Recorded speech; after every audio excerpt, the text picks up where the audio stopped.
તાલુકામાંથી પસાર થતી બનાસ નદીના જળસ્તરમાં પણ વધારો થતા લોકો સહિત ધરતીપુત્રોમાં ખુશી છવાઈ છે। જોકે બનાસ નદીમાં પાણી વધતા જિલ્લાના જીવાદોરી સમાન ગણાતા દાંતીવાડા ડેમમાં પાણીની આવક વધી રહી છે।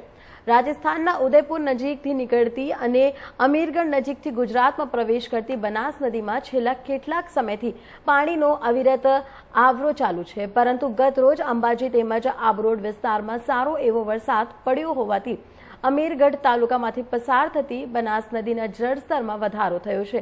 અત્રે ઉલ્લેખનીય છે કે અમીરગઢ તાલુકામાંથી બનાસ બાલરામની નદી સહિત ખડેડો, બકુકારી, કલેડી નદી પસાર થાય છે, જે નદી નાળાઓના વહેતા પાણીમાં ના જવા તંત્ર દ્વારા વરસાદની આગાહીને ધ્યાનમાં રાખી અપીલ કરવામાં આવી છે। લોકોને નદીમાં ના જવાની અપીલ પણ તંત્ર દ્વારા કરવામાં આવી છે।